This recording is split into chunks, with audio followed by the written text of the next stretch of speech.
She belongs here just as much as you do. That was the first thing my husband said when he walked into my family reunion, holding her hand like she was his prize. My heart pounded, my stomach twisted, and for a second, I thought I was hearing things. But no, he meant every word. The whispers started immediately. My mother's face went pale, my sister's jaw dropped, and my father clenched his fists. The air was thick with disbelief, but my husband? He just smiled, completely unfazed by the destruction he had just caused. Everyone was watching, waiting for me to react.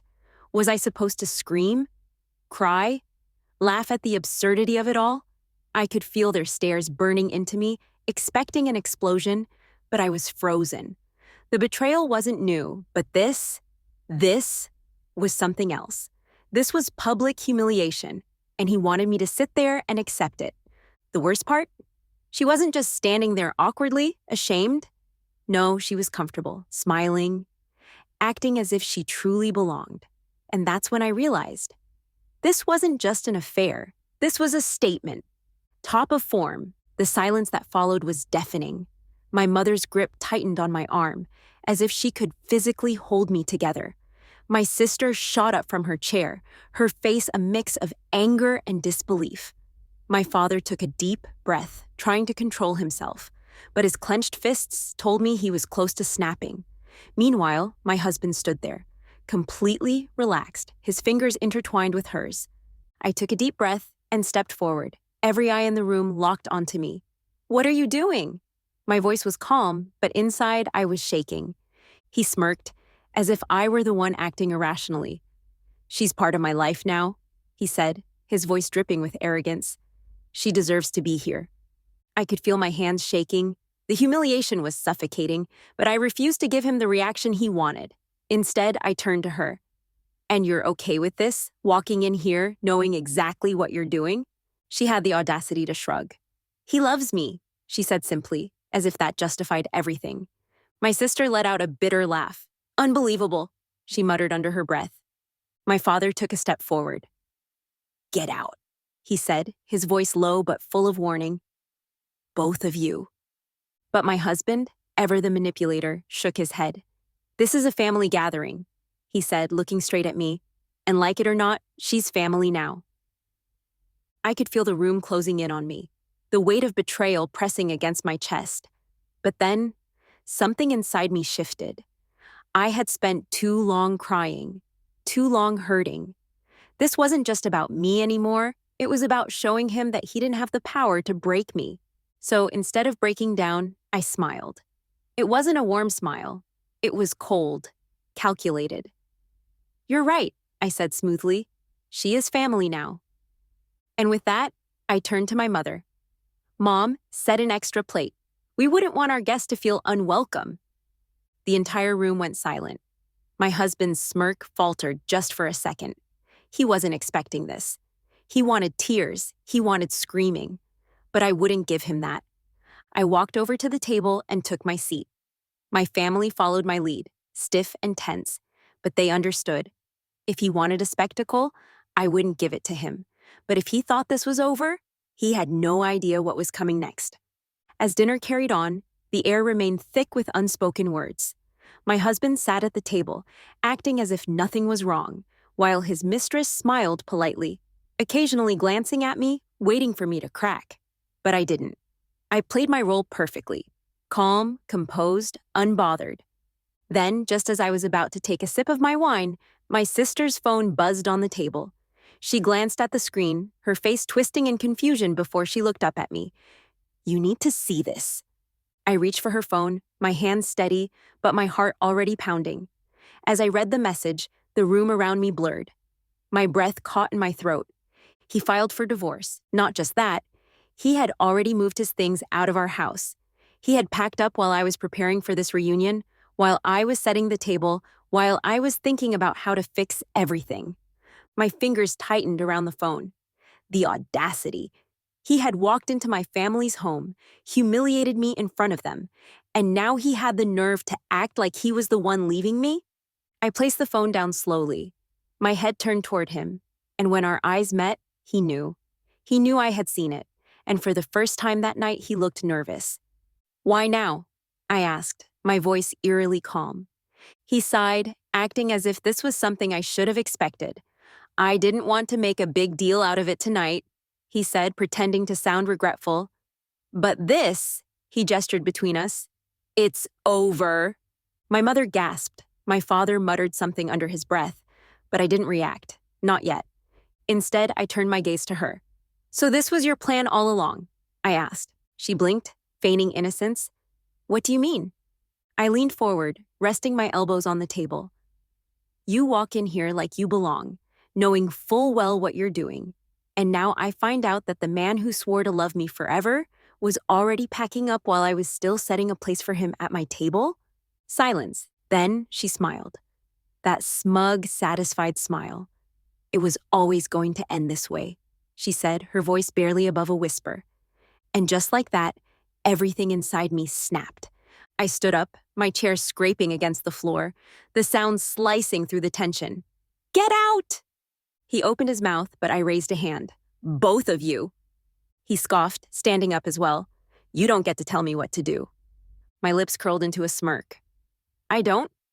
I reached for my phone, tapped a few buttons, and then held it up for him to see. His face paled. Oh, that's right, I said sweetly. You may have filed for divorce, but you forgot one thing. I turned the phone around, revealing the screen. Bank transactions, his from our account. Thousands of dollars transferred to her. My sister let out a low whistle. My father's grip tightened on his fork. My mother covered her mouth. That, I said, tilting my head, looks an awful lot like financial fraud. His mouth opened and closed, searching for words. That's not... I placed my phone back on the table. You can leave on your own, or I can make a few phone calls. She grabbed his arm, her confidence faltering. We should go. For the first time that night, my husband didn't argue. He took one last look at me, then turned and walked away, his mistress following close behind. As the door slammed shut behind them, I exhaled, my hands still trembling. The room remained silent for a moment before my father leaned back in his chair, nodding approvingly. Now that, he said, was a damn good meal. And just like that, I smiled. Top of form. Everything had seemed perfect, at least on the surface. I had always been the type to believe in love, to trust in the idea of a lifelong partnership. I wasn't naive, but I believed that if you gave your all, if you built something strong, it would last. My husband and I had built a life together, one that, to everyone else, seemed happy. We shared laughter, dreams, and plans for the future. But looking back now, the cracks had been forming long before that night. They had started small, barely noticeable. He had begun coming home later than usual, brushing off my questions with half-hearted excuses. He was tired, work was stressful, he needed space. At first, I gave him the benefit of the doubt. Every relationship has its rough patches, right? But then there were the missed calls, the sudden obsession with his phone, the way he would step out of the room to answer certain messages. I told myself not to overthink it. I told myself I was imagining things. Until one evening, when I caught a glimpse of a message on his phone, "Can't wait to see you again tonight." My heart stopped. My stomach twisted. I had never felt anything like it before. A mix of rage, disbelief, and heartbreak all at once. I didn't say anything right away. I wanted to. I wanted to throw the phone at him, demand answers, scream, but something inside me held back. If he was cheating, I needed to know for sure. So I waited. And I watched. The lies became easier for him. The excuses sloppier. He stopped hiding it as much, as if he had convinced himself I would never question him. Maybe he thought I was too weak, too trusting. Maybe he thought I would never find out. Then came the family reunion, a day meant to be about love, connection, and tradition. A day where I had planned everything down to the last detail, making sure everyone felt at home. But the moment I saw him walk in, with her, my world shattered. The betrayal wasn't just in the act, it was in the audacity. He wasn't just sneaking around anymore, he was flaunting it. In front of my parents, my siblings, my nieces and nephews.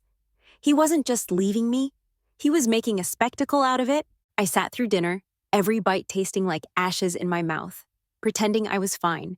But my mind was racing. My blood was boiling. And as I watched them exchange glances across the table, whispering as if they were sharing some private joke, I knew one thing. This wasn't going to end the way they thought it would. The silence after the storm is always the loudest. The night after the reunion, after the confrontation, after every mask had fallen, I sat in the home we once shared and realized something terrifying. This wasn't heartbreak. This wasn't loss. This was freedom. The look on his face when the truth unraveled, when his perfect little fantasy crumbled in front of everyone, was something I would never forget. His mistress had shifted uncomfortably, her confidence draining away as the weight of reality hit. He had expected me to cry, to scream, to beg, but I had smiled. I had looked at him, at her, at the family watching in stunned silence, and simply said, "I hope she was worth it." I had walked away, leaving him standing there with nothing but the wreckage of his own choices. That night, the pain didn't come like I thought it would. There were no tears, no desperate attempts to understand why. Because I already knew. He had underestimated me. He had mistaken kindness for weakness, devotion for dependency. And now, he was left with the consequences. Days turned into weeks. He called. He texted. His messages started with weak justifications, then turned into pathetic apologies, and eventually into desperate pleas.